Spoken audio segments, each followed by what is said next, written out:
सुनाने आया हूँ। मेनार गांव मेवाड़ बसे मेनारियों की रणनीति बदलाता हूँ। सुनी सुनाई गाता है, आज गौरव गान सुनाता हूँ, आज गौरव गान सुनाता हूँ।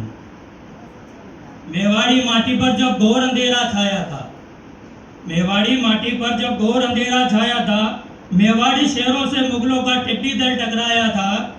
हल्दी घाटी में समर चेतक ने खूब नचाया था। घायल हुए राणा को नाला पार पहुंचाया था। यहाँ तक का इतिहास हम सब जानते हैं और सब वाकिफ भी हैं। इससे आगे मेरी कविता चालू होती है कि मुगलों ने आतंक मेवाड़ में खूब मचाया था। मुगलों ने आतंक तब मेवाड़ में खूब मचाया था। घायल शेर के पीछे जंगली बाजों को लगाया था। आतंक देख मुगलों का तब कोई बाज नहीं आया था। घायल शेर के पीछे जंगली बाजों को लगाया था। महाराणा प्रताप जब घायल हो चुके थे तो अकबर ने अपनी पूरी सेना की टुकड़ा उनके पीछे भेज रखी थी कि अगर कहीं पे भी शेर घायल है, अभी अपन उस पर वार कर सकते हैं और मेवाड़ जीत सकते हैं। तब पूरे मेवाड़ के अंदर कोई ऐसा वंशज या कोई ऐसा व्यक्ति या ऐसा कोई समाज नहीं था जो महाराणा प्रताप की मदद कर सके। तब मेवाड़ी पगड़ी का मान मेनार ने बचाया था। घायल राणा को मेनारियों ने मुगलों से छिपाया था। जयचंदों ने राणा की पहचान अकबर को बतलाई थी। अकबर की सेना मेनार में मेनारियों से राणा को लेने आई थी। अब कल्पना कीजिएगा कि अकबर की पूरी सेना जो बारूद बम धमाकों के साथ में है और मेनार में वो निर्धन ब्राह्मण लोग जिनके पास में लड़ने के लिए मात्र हथियार भी नहीं हुआ करते हैं, उन गांव ने पूरी अकबर की सेना के साथ में युद्ध किया। और किस तरह किया होगा कि वहां से कोई अगर एक भी जिंदा चला जाता तो शायद अकबर उससे बड़ी सेना भेज सकता था। तब मेनारियों ने वहां पे आपस में बैठकर बैठक की, जैसा हम आज कर रहे हैं वैसे उन्होंने भी की होगी। कि सौगंध है महाकाल की एक लिंग के दीवान को आज न आने पाए।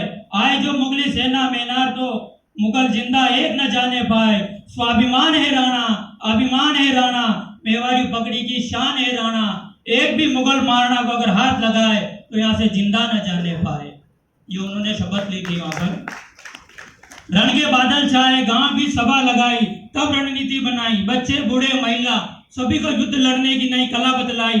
होली के ढोल के शंखों के साथ, होली के ढोल के डंकों के साथ सभी को एक साथ चला जाए। संभल कर भेद हमारा खुल जाए, जिंदा मुगल एक न बच पाए।